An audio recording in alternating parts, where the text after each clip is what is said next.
تو اسی لیے میں نے آپ کو کردار اس وقت بتا دیے. کردار انشاءاللہ تعالی جب ہم مثنوی کی طرف جائیں گے تو وہاں پہ میں تفصیل کے ساتھ آپ کو بتاتی ہوں. ٹھیک ہے، تھوڑا سا آپ توقف کر لیں. واقعہ نگاری، کردار نگاری یعنی واقعات کو اس انداز میں لکھا ہے. کردار نگاری، کردار جس کردار کو بھی انہوں نے پیش کیا بھرپور انداز میں پیش کیا ہے. منظر کشی، جو بھی منظر ہمارے سامنے بیان کیا ہے اشعار کی صورت میں، وہ پورا منظر ہمارے آنکھوں کے سامنے گھوم جاتا ہے. کے ساتھ انہوں نے اپنے زمانے کے رسم و رواج اور تمدن کی، اس وقت کی جو طرز معاشرت ہے، بچے تمدن کسے کہتے ہیں؟ رہنا سہنے کو کہتے ہیں. تو اس وقت کے معاشرے کی جو طرز معاشرت ہے، زندگی گزارنے کا طور طریقہ ہے، اس کی پوری پوری جھلکیاں جو ہے اس نظم میں ہمیں نظر آتی ہے.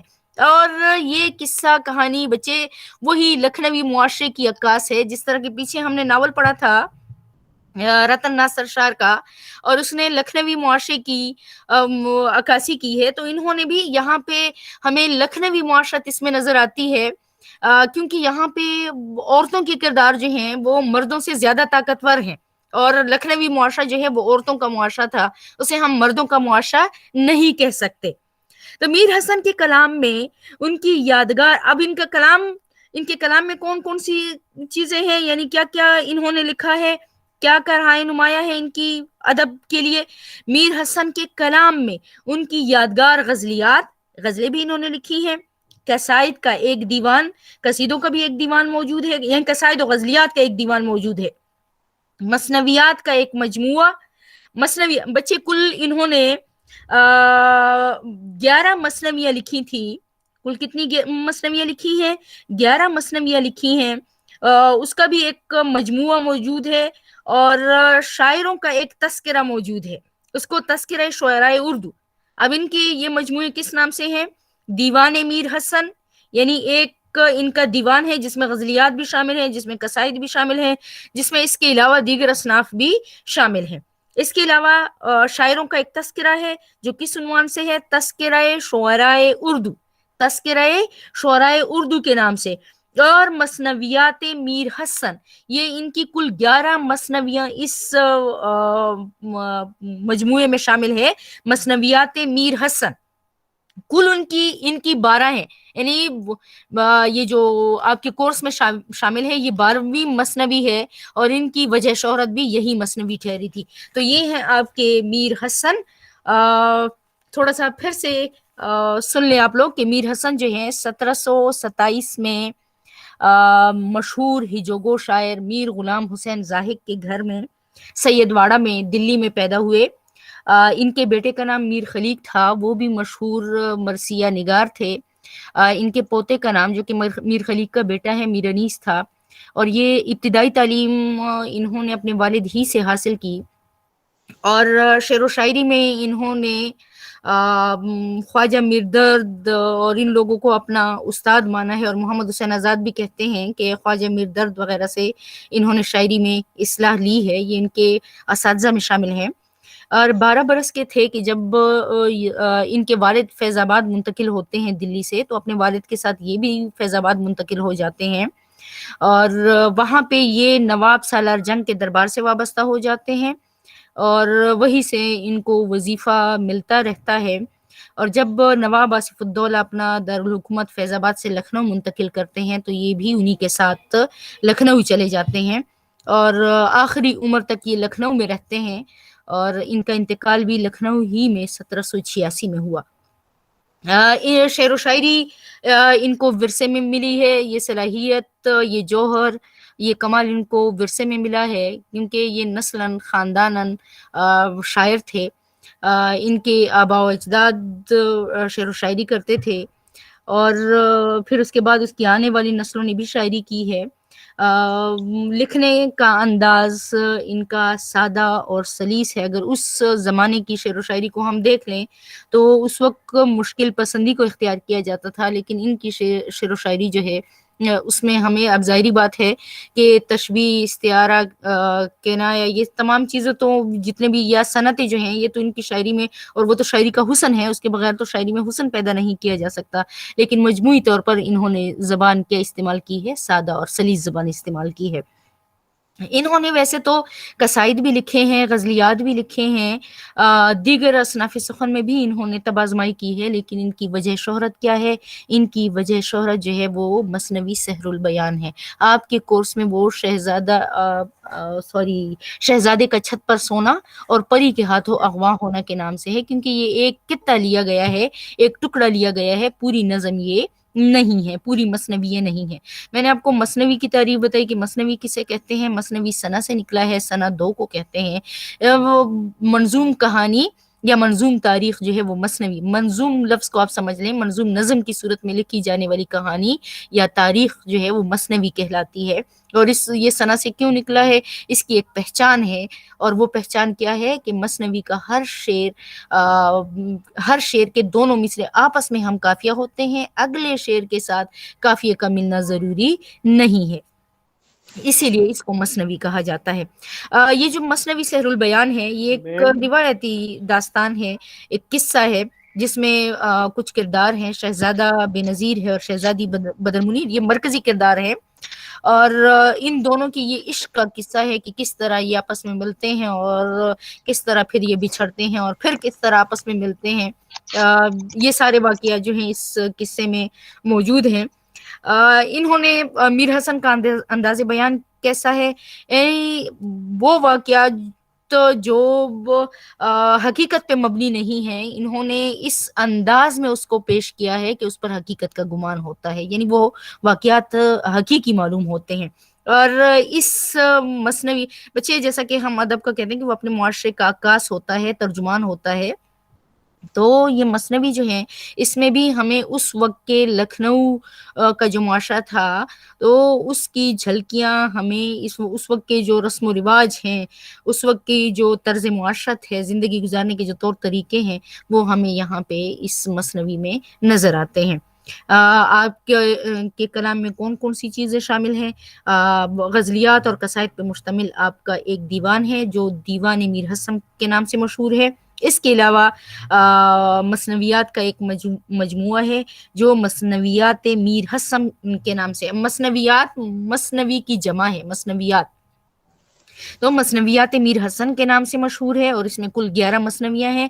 اور اس کے علاوہ شاعروں کا ایک تذکرہ ہے جس میں مختلف شعراء کا ذکر موجود ہے۔ تذکرہ ذکر کو کہتے ہیں، مختلف شعراء کا انہوں نے ذکر کیا ہے اس میں، اور وہ کس عنوان سے ہے؟ تذکرہ شعراء اردو کے نام سے مشہور ہے۔ یہ تو آپ کے میر حسن کی جو ہے اس کا تعارف ہوا۔ اب اس کے بعد ہم نے جانا ہے ان کے مثنوی کی طرف۔ تو اس تعارف میں اگر آپ کو کوئی مسئلہ ہے، کوئی پریشانی ہے، تو آپ سوال پوچھ سکتے ہیں، نہیں تو پھر ہم آگے بڑھتے ہیں۔ میم ہجوگو کسے کہتے ہیں؟ جی میرے بچے، ہجوگو کسے کہتے ہیں میم؟ ہج ہج جو ہے گو تو کہنے کو کہتے ہیں، اور ہج بچے یہ نظم ہے، نظم کہنا۔ تو وہ کون سی نظم ہے؟ اس کی پہچان کیا ہے؟ وہ نظم جو کسی کی برائی میں لکھی جائے، صحیح، کسی کی برائی میں لکھی جانے والی نظم کو ہج کہتے ہیں۔ جی میم یہ دیوان کسی کہتے ہیں؟ دیوان بچے منظوم کلام کا جو مجموعہ ہے وہ دیوان کہلاتا ہے۔ منظوم نظم کی صورت میں لکھے جانے والا جو ان کا کلام ہے اس کو کیا کہا جاتا ہے؟ اس کو دیوان کہا جاتا ہے۔ آپ نے تو اب کہا میم کہ ایک دیوان ہے، اس میں غزل بھی شامل ہے، تو دیوان میں ہم غزل شامل کر سکتے ہیں؟ تو دیوان میں تو بچے ہوتی غزل شامل ہے، صحیح، لیکن ان غزل کی جو ہے، جی غزل تو وہ نظم کی طرح نہیں ہوتی ہے نا سر میم؟ کیوں نہیں ہوتی؟ نظم، یہ تمام نظم کی قسمیں ہیں۔ نظم کہتے کسے ہیں بچے؟ وزن کی صورت میں وہ کلام موضوع جو ہے وہ نظم کہلاتی ہے، کلام موضوع۔ غزل بعد میں جی پھر میم، نظم میں آتی ہے، وہ پھر حیت کے اعتبار سے ہے بچے، اس جی کی میم، پھر اپنی حیت ہے اور اپنا موضوع ہے، بلحاظ موضوع ہے، یعنی غزل کیا ہے؟ بلحاظ موضوع ہے۔ غزل اوکے ہم میم، عنوان تھینک یو، دیتے ہیں اور پھر اس میں ہم کیا کرتے ہیں؟ شاعری کرتے ہیں۔ اوکے میم، تھینک یو، بات کی سمجھ آ رہی ہے؟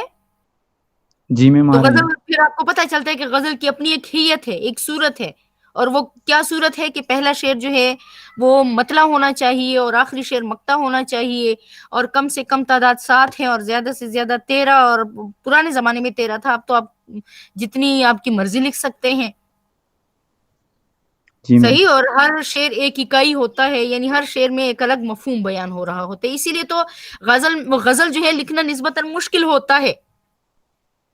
غزل لکھنا نسبتاً مشکل ہوتا ہے کیونکہ اس میں آپ کو ہر شعر میں ایک الگ موضوع بیان کرنا ہوتا ہے. اسی لیے علامہ محمد اقبال نے غزل کی بجائے جو ہے نظم کو ترجیح دی تھی، کیونکہ ان کا جو پیغام تھا وہ وسیع پیغام تھا، تو وہ ایک شعر میں سمیٹنا جو ہے ان کے لیے ممکن نہیں تھا، تو انہوں نے غزل کی بجائے نظم کا سہارا لیا.